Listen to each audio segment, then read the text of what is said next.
নমস্কার। গল্প, গাথা, কথা ও কবিতায় আপনাদেরকে স্বাগত জানাই।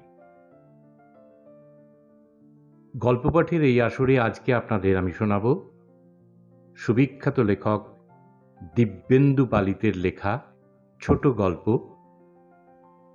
হিন্দু। গল্প পাঠের আগে আপনাদের কাছে আমার অনুরোধ, গল্পটি ভালো লাগলে চ্যানেলটি সাবস্ক্রাইব করে নেবেন এবং শেয়ার ও লাইক করে দেবেন। তো চলুন শুরু করা যাক আজকের গল্প হিন্দু। রচনা দিব্যেন্দু পালিত। প্রতিদিনের মতো আজও ভোরবেলায় গঙ্গা স্নান সেরে দ্রুত হেঁটে বাড়ি ফিরছিলেন মথুরানাথ। খালি পা, পরনে ধুতি, গায়ে নামাবলি, কপালে তিলক, হাতে তামার পাত্রে জল। সুগৌর পায়ের পাতায় জল শুকিয়ে গেলেও মাটি লেগে আছে এখনো। মুখে অস্ফুট গীতার শ্লোক। প্রতিদিনের এই নৈষ্ঠিকতা শীতে বাতাসের ছোবল থেকে বাঁচায় তাকে, গ্রীষ্মে হয়ে ওঠে ক্লান্তিহর। নিতান্তই অসুস্থ হয়ে না পড়লে গত ৩০ বছরে এই অভ্যাসে ছেদ পড়েনি কখনো। ১০-১২ বছর আগে ভোরে স্নানযাত্রায় সঙ্গী পেতেন কাউকে কাউকে। তাদের কেউ মারা গেছেন, কেউ অথর্ব, কেউ বা রামপুর ছেড়ে চলে গেছেন অন্যত্র। শেষ সঙ্গী বনোয়ারিলাল মারা যাবার পর এখন তিনি একা, নতুন কেউ আসেনি। মথুরানাথ জানেন দিনকাল পাল্টে গেছে, আরও পাল্টে যাচ্ছে ক্রমশ। শুদ্ধাচার বিনষ্ট হবার মুখে। মানুষ এখন ধর্ম নিয়ে ব্যবসা করে, রাজনীতি করে, কিন্তু ধার্মিকতা মানে না। এই যে এখন একা একাই গঙ্গা স্নান করতে যান তিনি, একাই স্পর্শ করেন প্রত্যুষের নদী জল। এক বিচিত্র উপলব্ধি স্পর্শ করে যায় তাঁকে। মনে হয় তিনি যেমন গঙ্গার, তেমনি প্রতি ভোরে গঙ্গাও অপেক্ষায় থাকেন তাঁকে সংস্পর্শ দেওয়ার জন্য থেমে থাকেন কিছুক্ষণ। তিনি যখন থাকবেন না, তখন নদী অন্যমনস্ক হবে। ১০-১২ বছর আগে অবশ্য নদী এতটা দূরে সরে যায়নি। তখন মাইল ২ দূরে খঞ্জরপুর ঘাটে গেলেই হতো। মূল স্রোত ক্রমশ বাঁক বদল করতে শুরু করায় চড়া পড়তে শুরু করে খঞ্জরপুরে। নদী আর নদী থাকেনি। পাক, আগাছা আর সর্ষে গাছের মধ্যে দিয়ে ক্ষীণ যে জলধারাটি এখন বয়ে যায়, ওইখান দিয়ে তাতে পায়ের পাতা ভেজে না। সুতরাং যেতে হয় অনেকটা দূরের পীরপুর ঘাটে, যেখানে গঙ্গা আজও নদী, বেশ চওড়া ও গভীর, সারাক্ষণ টলটল করে জলের গতিতে। ৬২ বছরের মথুরানাথ পাণ্ডের এই খেয়াল পছন্দ করে না তার বাড়ির লোকজন। স্ত্রী কৌশল্যা, মেয়ে বিন্দিয়া, ছেলে বিপিন এবং পুত্রবধূ নীতা, এমনকি কাজের লোক গয়ারাম, লক্ষ্মীও। দিনকাল খারাপ। ইদানিং কোথাও তেমন কিছু না ঘটলেও গত দাঙ্গার পর থেকে একটা চাপা আশঙ্কা যে ছুঁয়ে যায় রামপুর আর তার আশেপাশের মানুষজনকে। কেউই একা হতে চায় না, সেটা কে না বোঝে। মথুরানাথের ছেলে বিপিন আইন পাশ করেছে পাটনা থেকে। প্র্যাকটিস করে পাটনা, রামপুর, দু জায়গাতেই। ভোর রাতে উঠে বুড়ো বাপের গঙ্গা স্নানে যাওয়া নিয়ে মা কৌশল্যার অনুযোগ শুনে কিছুদিন আগে তাকে বোঝাবার চেষ্টায় বলেছিল, बाबूजी, सुबह घर में स्नान करने से आपका धर्म छूटा हो जाएगा क्या? बुढ़ापे में कुछ सोच विचार चिंता आना चाहिए। आखिर हम लोगों को और भी तो देखिए, माँ कितनी रोती है। শুনে হেসেছিলেন মথুরানাথ, যেমন হাসেন স্বচ্ছন্দে। देखो बेटा, मेरे लिए चिंता नहीं करो। धर्म की चिंता मनुष्य के अपना अपना होता है। जैसे तुम्हारा आंखें दिखाता है, हम तुम्हारा पिता हूं, और मैं देखते हाँ तू मेरा पुत्र है। हम हिंदू हूँ। अगर मेरा आत्मा शुद्ध रहे, विश्वास ठीक रहे, तो मेरा काज काम भी ठीक ही रहेगा। लगातार 30-32 साल स्नान में गया, लेट फेट तो आया, अब तक कुछ अनिष्ट तो नहीं हुआ। आपका बात सही है, বিপিন বলেছিল, लेकिन अचानक कुछ हो जाए तो अनिष्ट आसमान से ही झुकता है। परंतु ये अनिष्ट के बात भी नहीं है। ছেলেকে এইভাবে আশ্বস্ত করে স্বভাববশত গীতা থেকে উচ্চারণ করেছিলেন মথুরানাথ। भवत्यागिने स्वेतव तु सन्यासीनां कच्चित, বেফিকির রহো। মথুরানাথের চাপে পড়ে একদা সংস্কৃত চর্চা করার সময় গীতা পড়েছিল বিপিন। সে জানে এই শ্লোকাংশের অর্থ কি। ভবত্য ত্যাগিনাং সেতন তু সন্ন্যাসীনাং কচ্চিত। মথুরানাথ কর্মফলে বিশ্বাস করেন না। গার্হস্থ্য জীবনযাপন করলেও সন্ন্যাসীর শুভচারিতা তার রক্তে। মোক্ষ লাভের প্রত্যাশা নেই। জ্ঞান হওয়ার পর থেকেই বিপিন দেখছে মানুষটা ধার্মিক, ন্যায় অন্যায় মানেন, শ্রদ্ধা করেন নিজের হিন্দুত্ব ও পৈতেকে। এ অঞ্চলের হিন্দু মুসলমান অন্তজ সব মানুষই চেনে তাকে, সম্মান করে। আগে যখন চারিদিকে সব মানুষের মধ্যে সদ্ভাব সম্প্রীতি ছিল, তখন বহু লোক আসত তার কাছে। ঘনিষ্ঠরা বসত, শরবত খেত, কথা শুনত তার। এখন কানাইয়ালালজি, দয়াচরণ মিশ্র, জানকীনাথ চৌধুরী এবং এমনই প্রবীণ 2-4 জন ছাড়া নিয়মিত কেউ আসেন না। নতুনদের সঙ্গে বয়সের ব্যবধান, রুচির ব্যবধান, একটু আধটু ভাষারও ব্যবধান, তবে সম্মানটা পান। বাপকে নিয়ে বিপিনের চিন্তার কারণও ওই বয়স। আগের মতো সবল সমর্থ নেই। ঠিকঠাক অ্যাটাক না হলেও বছর 3 আগে হার্টের অসুখে ভুগেছিলেন বেশ কিছুদিন। চিনচিনে ব্যথা হতো বুকে, বাঁ হাতে। চিকিৎসা করাতে হয়েছিল পাটনায় নিয়ে গিয়ে। ডাক্তার স্বাভাবিক জীবনযাপন করতে বললেও বেশি পরিশ্রম করতে মানা করেছিল। কে শোনে? রোজ ভোরে এই গঙ্গা স্নান করতে যাওয়া এবং ফিরে আসাটাকে মথুরানাথ নিজে স্বাভাবিক মনে করলেও অন্যরা করে না। একা একা যাতায়াত, সাঁতার জানেন না, কোনোদিন হঠাৎ কিছু ঘটলে টেরই পাবে না কেউ। অন্য ধরনের ভয় ছাড়াও রাস্তাঘাট খারাপ, যখন বেরোন তখন ঘুটঘুট করে অন্ধকার। হোঁচট খেতে পারেন, বা পাটনা, মোকামা, ভাগলপুর, সাহেবগঞ্জ থেকে আসা এইসব যেসব লরি, ট্রাক, অসাবধানে চাপাও তো পড়তে পারেন সেগুলোর কোনোটায়। ওদের আশঙ্কায় কোনো ভুল নেই। কোতোয়ালিতে তাদের বাড়ি থেকে পীরপুর ঘাটের দূরত্ব কম নয়। এদিক ওদিক ছক্রস্ত বটেই। এতটা রাস্তা পায়ে হেঁটে কেউই পার হয় না আজকাল, দরকারও পড়ে না।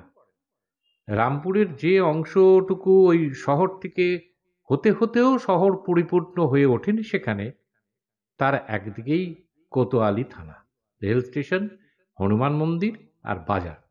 অন্যদিকে পোস্ট অফিস, হাসপাতাল, রাম মন্দির, কাছারি। মোটামুটি 1.5-2 মাইলের মধ্যেই অঞ্চল সীমাবদ্ধ। তাও ওই বসতিটা মাঝখানে যত ঘন, আশপাশে তা নয়। রামপুরের ওপর দিয়ে বিহার ওই স্টেট ট্রান্সপোর্টের বাস, ওরা যায় 1-1.5 ঘন্টা অন্তর অন্তর। শহরের মধ্যে সাইকেল চলে, সাইকেল রিক্সা আছে বেশ কয়েকটা, মোটর আছে 2-4 জনের, আর বাহন বলতে ঘোড়ায় টানা এক্কা আর গরুর গাড়ি। সেগুলি যাতায়াত করে রামপুরের আগের বসতি ওই নাথ চৌক থেকে পরের বসতি ছান্দেরি পর্যন্ত। বাকি পথের খবর রামপুরের মানুষ রাখে না। বছর দুয়েক আগে দাঙ্গার পর থেকে এই হিন্দুদেরই জায়গা হয়ে গেছে এটা। আগে কংগ্রেসের দাপট ছিল, এখন বিধানসভা নির্বাচনের অধিকাংশ ভোট লোক দেয় বিজেপিকে। যে কয়েক ঘর মুসলমান অবশিষ্ট ছিল তারা আস্তে আস্তে সরে গেছে ছান্দৌরির দিকে। ওদিক থেকেও কিছু হিন্দু চলে এসেছে এদিকে। নিতান্তই দায়ে না পড়লে এখন কেউই আর এদিক ওদিক করে না। প্রায় 6 মাইল রাস্তা হেঁটে এসে মথুরানাথ যখন বাড়ির কাছাকাছি, তখন আর ভোর নেই, সূর্য উঠে গেছে। নরম রোদ ক্রমশ বিস্তৃত হচ্ছে চারদিকে। পথ হাঁটার পরিশ্রমে ঘাম ফুটেছে তার কপালে। ঘাম অনুভব করছেন নামাবলির নিচে, পিঠ ও বুকে। গরম পড়তে শুরু করেছে। দুপুরের দিকে ছোটখাটো ধুলোর ঝড় বয় মাঝে মাঝে। এরপর বাড়িতে পৌঁছে দরজার শিকল নাড়লেই দরজা খুলবে। বেশিরভাগ দিনই ছুটে আসে মেয়ে বিন্দিয়া কিংবা পুত্রবধূ নিতা। যেদিন সে রজস্বলা নয় সেই দিন গঙ্গা জলের পাত্রটি হাতে নিয়ে পৌঁছে দেয় পুজোর ঘরে। নিঃশ্বাস সহজ করে তারপর উঠোনে টিউবওয়েলের সামনে গিয়ে দাঁড়াবেন মথুরানাথ। অনুগত দয়ারাম জল পাম্প করলে সেই জলে পা ধোবেন তিনি, আচমন করবেন। গা থেকে নামাবলি খুলে পরিষ্কার গামছায় হাত পা মুছে চলে যাবেন পুজোর ঘরে। মিনিট 10 চোখ বন্ধ করে চুপ করে বসে থাকবেন শ্বেতপাথরের রাম ও কৃষ্ণের মূর্তির সামনে। বেলপাতায় গঙ্গাজল ও চন্দন নিয়ে ছিটবেন তাদের পায়ের কাছে। 2-1 ফোঁটা জল মুখে ঠেকিয়ে উঠে পড়বেন। এখন তার বারান্দায় খাটিয়ায় গিয়ে বসবার কথা। পিতলের গ্লাসে ঠান্ডা দুধ নিয়ে আসবে কৌশল্যা, খাবেন। তারপরই ক্রমশ মিশে যাবেন গার্হস্থ্য জীবনে। কিন্তু প্রতিদিনের অভ্যস্ত জীবনযাত্রায় বাধা পড়ল আজ। মথুরানাথ লক্ষ্য করলেন প্রায় তাদের বাড়ির কাছেই বড় বটগাছের সামনে জটলা করছে 7-8 জন লোক। একজন দাঁড়িয়ে আছে সাইকেল নিয়ে। আর কিছু দেখবার আগেই দ্রুত এগিয়ে আসা সুলতানগঞ্জ ছান্দেরি বাসের ধুলোয় দৃষ্টি আচ্ছন্ন হলো তাঁর। বাসটা চলে যেতে জটলার সামনে এসে থেমে দাঁড়ালেন তিনি। সঙ্গে সঙ্গে ভাঁজ পড়ল কপালে। অল্প চওড়া পিচের রাস্তার পাশে ধুলোয় পড়ে আছে একটি উলঙ্গ লোক। দেখে মনে হয় মাঝ বয়সী।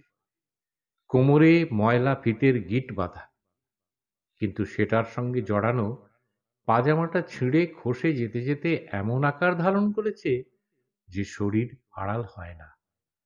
গায়ে জামার মতো একটা কিছু আছে বটে, কিন্তু সেটাও এমন ছিন্ন যে বাঁ হাতের উপর একটি অংশ লটকে থেকে বাকিটা চলে গেছে লম্বালম্বি শুয়ে থাকা শরীরের নিচে। ছিন্ন কাপড় এবং নগ্ন শরীর সমস্তই কাদামাখা, যেন পাশের নর্দমায় শুয়েছিল বেহুঁশ হয়ে। সেখান থেকে তুলে এনে কেউ শুইয়ে দিয়েছে রাস্তায়। এমনও হতে পারে লোকটা নিজেই যাচ্ছিল কোথাও, এগোতে পারেনি। সেই জন্যে নয়, লোকটা চোখে পড়ছে অন্য কারণে।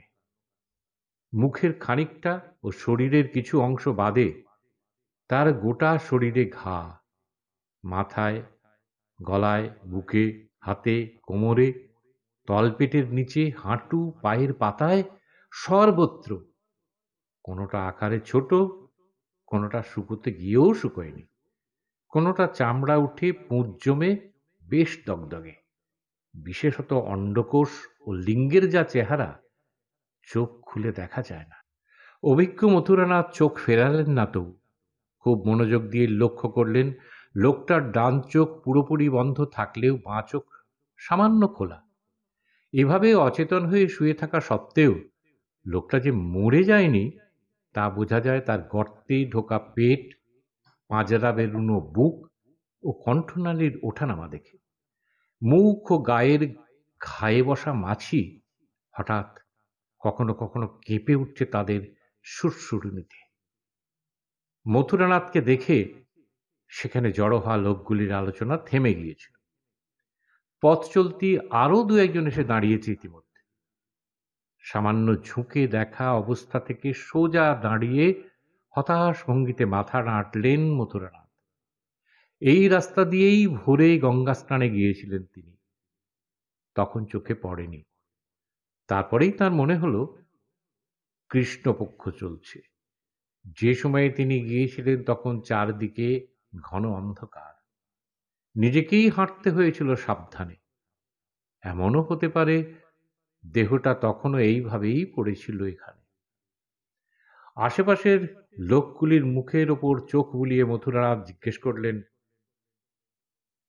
কব সে গিরা হ্যায় ইহাं पर? क्या मालूम पंडित जी? একজন বলল, हम तो बस अभी देखा।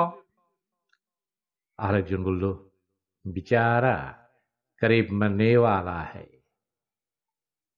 ऐसे मत बोलो बाबुआ। দ্বিতীয় ব্যক্তি কি বললেন মথুরানাথ, শ্বাস ঠিক है, जीवित है, अभी अस्पताल ले जाना चाहिए, बाँच जाएगा। তখন প্রায় সকলেই মাথা নাড়ল গুঞ্জন তুলে। যে যুবকটি সাইকেল নিয়ে দাঁড়িয়েছিল এবার তার দিকে তাকালেন মথুরানাথ। কি নাম ছে? जी गिरधारी। तो ऐसे करो गिरधारी बाबुआ, पुलिस चौकी में जाकर बोलो एक बेहोश मरीज गिरा हुआ है इधर, जरा अस्पताल ले जाना की बंदोबस्त करे। जी हम तो स्टेशन जाएंगे, ट्रेन पकड़ना है। एक ही तो रास्ता, बस खबर ही देना है। मिनट 2 मिनट का बात, जाओ बेटा, फुर्ती से जाओ। সাইকেল নিয়ে গিরিধারী চলে যাবার পর খানিকটা অন্যমনস্ক দৃষ্টিতে তার যাওয়ার দিকে তাকিয়ে থাকলেন মথুরানাথ। লোকটাকে দেখলেন আবার। রোদ বাড়ার সঙ্গে সঙ্গে বাড়ছে মাছির সংখ্যা। সাধারণ মাছির সঙ্গে একটা দুটো নীল মাছিও চোখে পড়ল। ডান চোখের পাতায়, ঠোঁটের পাশে, বুক, হাত, পেট, অন্ডকোষ, এখন এখন তাদের বিচরণ সর্বত্র। মুহূর্তের জন্য শরীর কেঁপে উঠেই স্থির হয়ে গেল আবার। ঠোঁট দুটো ফাঁক হতে হতেও হলো না। লোকটা কি পিপাসার্ত? কণ্ঠনালীর স্থিরতা দেখে সেরকম কিছু অনুমান করা গেল না। গাঢ় নিঃশ্বাস পড়ল মথুরানাথের। আকাশের দিকে তাকিয়ে বিড়বিড় করলেন যেন, হে রাম, হে কৃষ্ণ, মুমূর্ষু এই নিয়তি, সজীব মানুষকে দেখতে হয় কেন? চারদিকে এত মানুষের মধ্যেই হতভাগ্যের কি কেউ নেই যে ওর নিজের? এভাবে পড়ে থাকতে দেখে কোনো শান্তি পাবে? তারপর ভাবলেন, তার নাম বললে চৌক থেকে নিশ্চয়ই ছুটে আসবে পুলিশ। গরুর গাড়ি বা মালটানা রিক্সা যাতেই হোক তুলে একটা ব্যবস্থা করে নিয়ে যাবে হাসপাতালে। আশা করা যাক সুস্থ হবে, না হয় মৃত্যুই গ্রহণ করবে ওকে। জীবনের বাইরে নয়, বাইরে চলে না। এরপর বাড়িতে ফিরলেও মনটা বিমর্ষ হয়ে থাকলো মথুরানাথের। অন্যদিন বাড়ি ফিরে যা যা করেন ও যেভাবে করেন আজও সেইভাবে করলেও চিড় খেল একাগ্রতা। টিউবকলের সামনে দাঁড়িয়ে শুদ্ধ গামছায় হাত পা মুছতে মুছতে দয়ারামকে বললেন, सुनो जी, रास्ता में बड़े पेड़ के पास एक बेहोश आदमी गिरा हुआ है। पुलिस चौकी में खबर भेजा गया अस्पताल ले जाने के लिए। जाओ देखो जरा, अगर उसे प्यास लग है तो हल्का से एक दो बूंद पानी दे देना मुंह में, अभी अभी जाना। দয়ারাম মথুরানাথের অনুগত, কখনো অবাধ্য হয় না। তবু ভয়ে ভয়ে জিজ্ঞাসা করল, কন জাত হ্যায় মালিক? মথুরানাথ চাপ চলে যাচ্ছিলেন, ফিরে দাঁড়ালেন। সামান্য বিরক্তি ফুটে উঠল কোমল মুখে। मरीज के भी जात होता है क्या? एक बेचारा मनुष्य, उसे पानी पिलाना धर्म है। খড়ম টুকতে টুকতে পুজোর ঘরের দিকে চলে গেলেন মথুরানাথ, ধ্যানস্থ হতে। জন্ম ও মৃত্যু সম্পর্কে কৌতূহল হাতছে রামপুরের মানুষের, কিন্তু আগ্রহ নেই কোনো। সেই দাঙ্গার সময় 4 দিনে দুপক্ষ মিলিয়ে 33টা লাশ পড়ার পর এবং 18 জন জখম হওয়ার পরও এই ভয় ভাবনা আশঙ্কা দেখা দিয়েছিল। আবার যে সেই কলেরা কি ধরা না পড়া অন্য কোনো অসুখে, কি ফোতা ভাগান্তার সেপটিক হয়ে, বা নিতান্তই বার্ধক্যজনিত রোগে নিয়মিত কিছু মানুষ না মরলে রাম নাম সৎ হয় ধ্বনি ভুলে যাবে লোকে। যেন সেই জন্যই মানুষের মৃত্যু হয় এখানে, উদ্বেগহীন সহজে। জমি বা রান্ডি নিয়ে খুনোখুনিও হয়, তবে কচ্চিৎ। রামজি ভরসা। পুলিশ কাজে দম পায় না, চোরের চুরির বখরা নেয়, গা ডলায়, পা টেপায় তাকে দিয়ে, জল তোলায় কুয়ো থেকে, বেগড়বাই না করলে ছেড়ে দেয় 2 দিন পরে। দাঙ্গার প্রথম 2 দিনেই খুন হয়েছিল 29 জন। পাটনা থেকে রিজার্ভ পুলিশ এসে অবস্থা সামাল দিয়েছিল। সেই থেকে কাজ না করার ব্যাপারে তারা আরও নিশ্চিন্ত। হাসপাতালও তেমনি। সুপারিনটেন্ডেন্ট ডাক্তারের সাইকেলের টায়ার পাংচার বলে সেটা না সারানো পর্যন্ত গালাগালি দেয় সরকার। তখন তার ও তার অ্যাসিস্ট্যান্টের ফুরসত হয় না রোগী দেখা। যে 20-22টা বেড আছে সেগুলো রোগীর চিকিৎসার জন্যে, যত না তার চেয়ে বেশি শুয়ে থাকার জন্য। ডাক্তারবাবুর আত্মীয় স্বজন এলে বা কোয়ার্টার্সে জায়গা অকুলান হলে হাসপাতালের 2-1টা বেড খালি করে শুতে পাঠানো হয় তাদের। ছোটখাটো অসুখের চিকিৎসা হয় বটে, কিন্তু কেস একটু জটিল মনে হলেই চোখ বন্ধ করে চালান কেটে দেওয়া হয় ভাগলপুরে সদর হাসপাতালে নিয়ে যাবার জন্য। পুজোর ঘর থেকে বেরিয়ে খাটিয়ায় বসে দুধ খেতে খেতে দয়ারামের খোঁজ করলেন মথুরানাথ। সে এসে খবর দিল, লোকটার মুখে কয়েক ফোঁটা জল সে দিয়েছে বটে, কিন্তু তার বেশিরভাগটাই গড়িয়ে পড়েছে ঠোঁটের দুপাশ দিয়ে, মুখে নেয়নি। বলল, গিরিধারী জানিয়ে গেছে পুলিশের আসতে দেরি হবে। কেউ? চিন্তিত দৃষ্টিতে প্রশ্ন করলেন মথুরানাথ। क्या मालूम मालिक? दयाराम बोल, ऐसे ही बोला। वो हाविलदार साहब को बहुत टट्टी हो रहा है काल रात से, चौकी में पुलिस कम छे। দুপাশে হাত, দুহাত ছড়ানো। কিছুক্ষণ মাথা ঝুঁকিয়ে বসে থাকলেন মথুরানাথ। তারপর বললেন, क्या देखा तुम? वो जिंदा है ना? जी मालिक, जिंदा तो है। ऐसी लगा कि मुंडू भी हिलाया। और क्या? जी, वो एक खैनी वाला रघुनाथ, वो कहा आप घर आने के बाद पेशाब भी किया और लग भी कहा। দয়ারামের কথায় চিন্তা বাড়ল মথুরানাথের। মুখে জল নিল না, অথচ বলছে পেচ্ছাপ করেছে। সমস্তই লোকটার সম্পূর্ণ অচেতন অবস্থা থেকে প্রতিপন্ন করছে।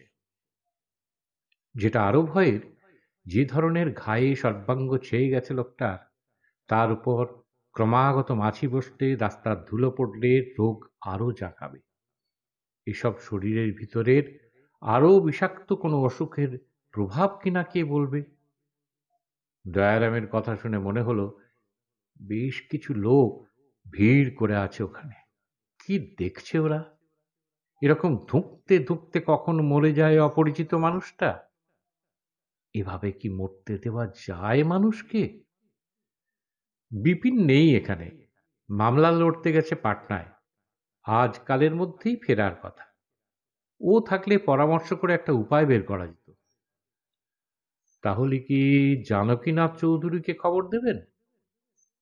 রামপুরের এমএলএর ঘনিষ্ঠ জানকীনাথ ইচ্ছে করলেই একটা ব্যবস্থা করতে পারে, কিন্তু সে থাকে নাথ চৌকের দিকে। বিকেলে যদিও নিজের সাইকেল রিক্সায় চড়ে রোজই আসে এদিকে, ঢু মেরে যায়, এখন অতটা দূরে কে খবর দেবে তাকে? গয়ারামকে দিয়ে খবর পাঠালেও জানকীনাথ যে বাড়িতেই থাকবে তার নিশ্চয়তা কি?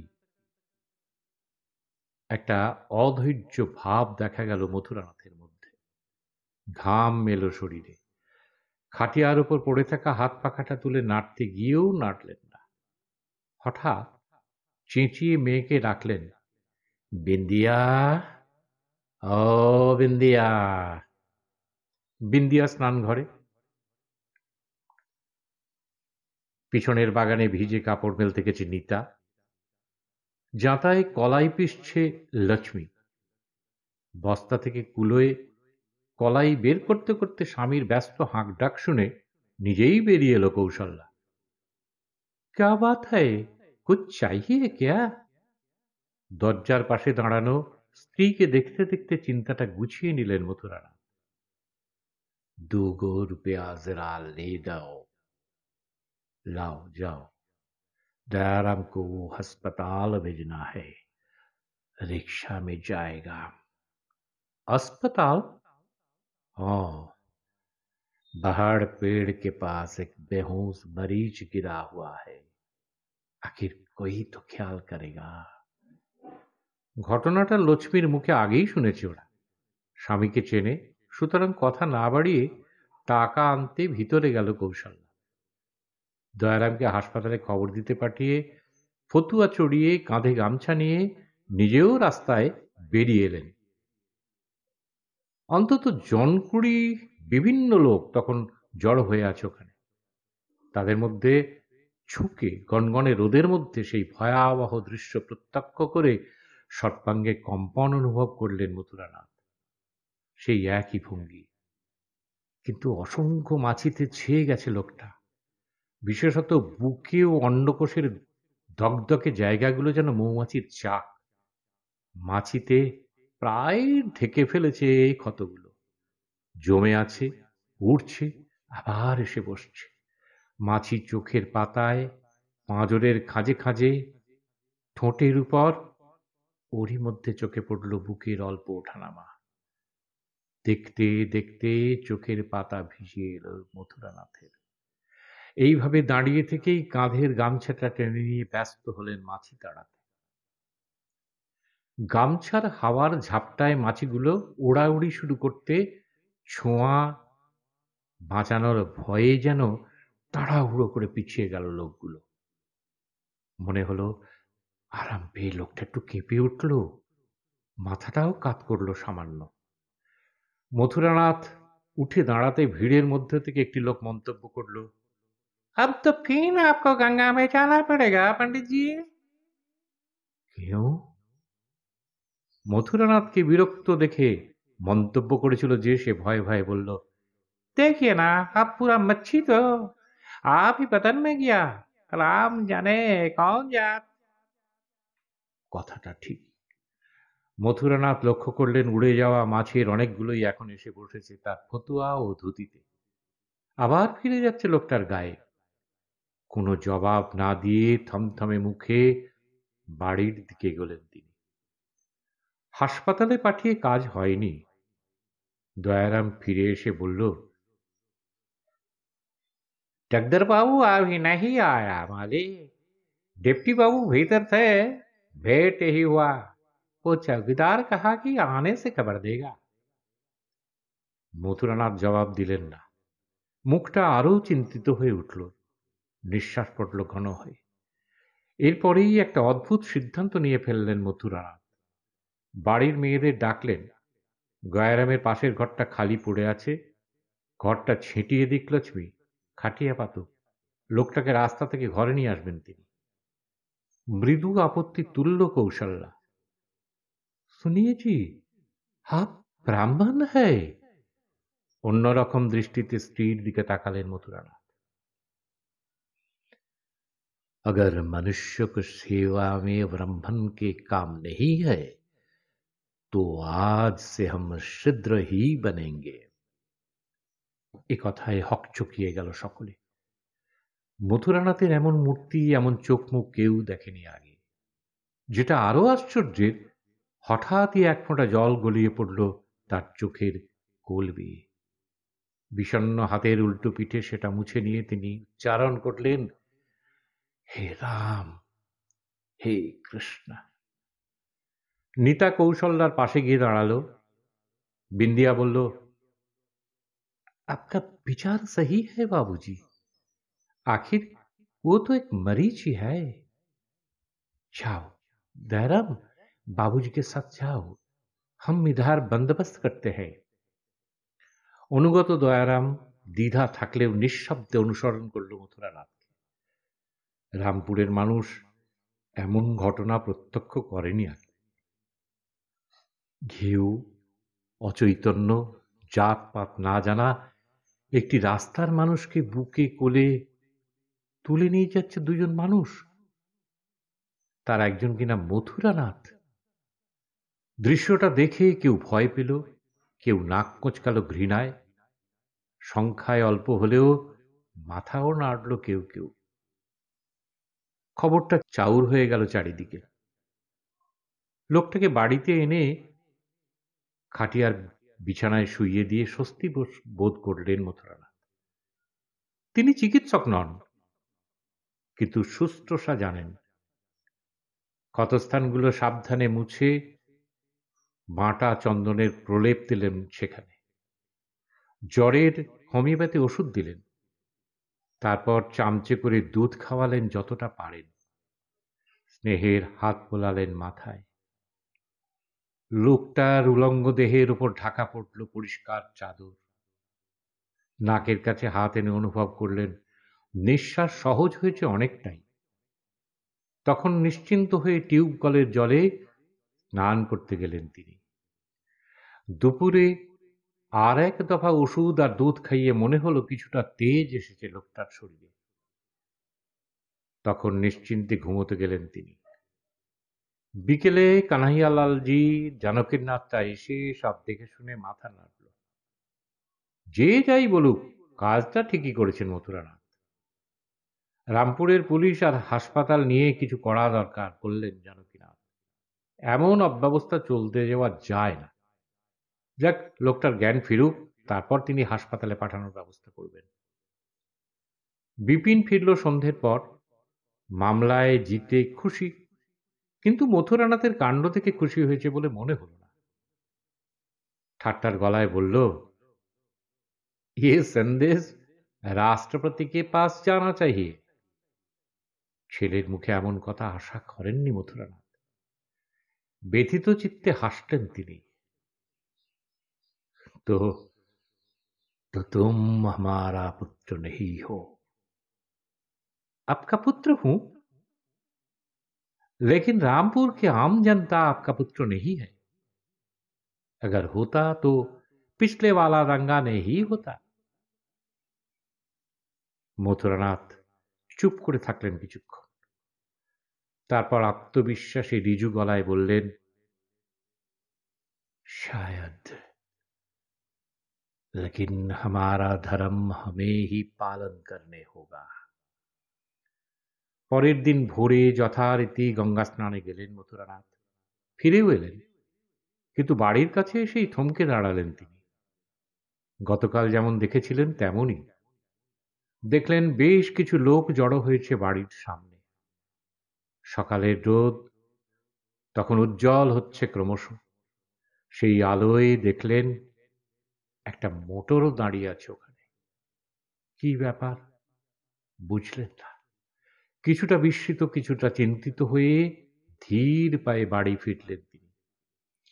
যারা দাঁড়িয়েছিল তারা কিছুই বলল না। খোলা দরজা দিয়ে ঘরে ঢুকে অবাক হলেন মথুরানাথ। জানকীনাথ কথা বলছেন বিপিন আর বিন্দিয়ার সঙ্গে। তাকে দেখেই ওরা চুপ করে গেল। क्या बात है जानकी जी, आप इतना सुबह? गंगा जलेर पात्रटी मथुरानाथेर हाथ থেকে ভিতরে নিয়ে চলে গেল বিন্দিয়া।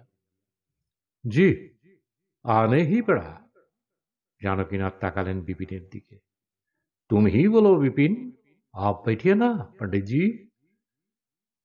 मथुरानाथ बसलेन ना, सन्देहेर चोखे ताकालेन बिपिनेर दिके। बाबूजी, इतस्तत करे बोल्ल बिपिन, वो आदमी को अभी हटाना होगा घर से। क्यों? कारण वो मुसलमान है। স্তম্ভিত চোখে বিপিনের মুখের দিকে খানিক তাকিয়ে থাকলেন মথুরানাথ। তারপর জিজ্ঞেস করলেন, क्या वो होश में आया है? जी नहीं। जानकीनाथ बोल्लो, लेकिन सारे लोग ऐसे ही कह रहा है। वो नंगा था, बदन में पहचान भी था। मथुरानाथेर मुखे कथा फुटल ना। ये सच है बाबूजी? बिपिन बोल्लो, काल रात दयाराम बोला था हमको, बेहोश में वो मरीज हाय अल्लाह बोला। कয়েক মুহূর্ত চুপচাপ দাঁড়িয়ে থেকে সচেতন হলেন মথুরানাথ। ठीक है, लेकिन वो एक बेहोश मनुष्य भी तो है।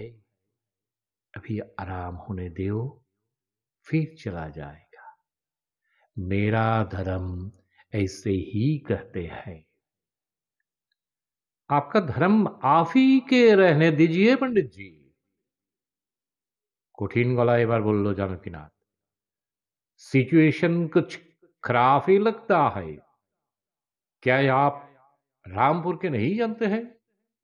क्या आप चाहते हैं कि इधर हमला शुरू हो जाए, फिर एक रायट लगे? তখন স্তব্ধতা ছড়িয়ে পড়ল ঘরে। जानकीनाथ बोलें,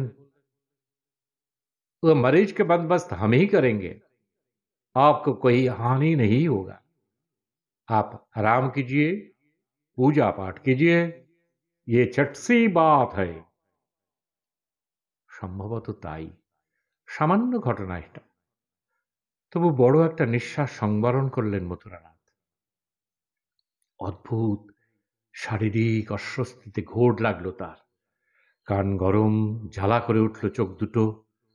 নামাবলির ভিতর দিয়ে পইতে স্পর্শ করে শিথিল ঠোঁট নেড়ে নিঃশব্দে উচ্চারণ করলেন, হে রাম, হে কৃষ্ণ। তারপরের ঘটনাগুলো ঘটল খুব স্বাভাবিকভাবে। মথুরানাথ পা ধুলেন, গা মুছলেন, পুজোর ঘরে গেলেন, দুধও খেলেন। কোনো প্রশ্ন করলেন না কাউকে, যেন একটু আগেকার অভিজ্ঞতা ভুলে গেছেন। যেন প্রতিদিনের মতো আজও তার একটা দিন। রোদ আছে, হাওয়াও আছে, সবই প্রকৃতিস্থ। সামান্য গাম্ভীর্য আর অন্যমনস্কতা ছাড়া আর কোনো ভাবান্তর ঘটল না তার। কৌশল্যাকে চিন্তিত দেখে বিপিন বলল, बाबूजी अपना धर्म पालन किया, बाकी ये सब और लोग किया, बस यही तो है। क्या बाबूजी? बाबूजी भी नहीं समझता है ये सब। কৌশল্যা ভাবলেন, হয়তো বিশেষ কোনো পরিবর্তন তো তিনিও লক্ষ্য করছেন না মথুরানাথের মধ্যে। পরদিন ভোরের অন্ধকারে প্রতিদিনের মতো গঙ্গা স্নানে বেরোলেন মথুরানাথ, আর ফিরলেন না। খবরটা রটনা হতে দেরি হল না। বিপিন, দয়ারাম সহ গোটা রামপুরের মথুরানাথের পরিচিত সব মানুষ ছুটল পীরপুর ঘাটের দিকে। দেখল একটু বা ঢেউয়ের আলোড়ন তুলে ধীর গতিতে বয়ে চলেছে গঙ্গা। গভীর টলটলে তার জলে তীরের মানুষের প্রতি কোনো মনস্কতা নেই। কোথায় চলে গেলেন মথুরানাথ? কিভাবে গেলেন কেউই জানতে পারল না। কদিন অপেক্ষা করার পরেও তার দেহ ভেসে উঠল না কোথাও। তখন লোকে বলাবলি করল, প্রকৃত হিন্দু এই মানুষটির ধর্মাচরণে ভুল ছিল না এতটুকু, গঙ্গাই আশ্রয় দিয়েছে তাকে। কথাটা মনে ধরেছিল জানকীনাথ ও রামপুরের অন্যান্য নামী মানুষদের। নিজেদের মধ্যে সলা পরামর্শ করে এমএলএ-কে ধরে পীরপুর ঘাটের নাম পাল্টে দিল তারা। ঘাটের ভাঙা সিঁড়িগুলো বাঁধানো হলো নতুন করে। বড় বোর্ড পড়ল, মথুরানাথ ঘাট। তার নিচে ছোট কিন্তু স্পষ্ট অক্ষরে লেখা, কেবল হিন্দুও কে লিয়ে। সংক্ষিপ্ত করার জন্যে কেউ কেউ অবশ্য ওই ঘাটকে হিন্দু ঘাটও বলতো।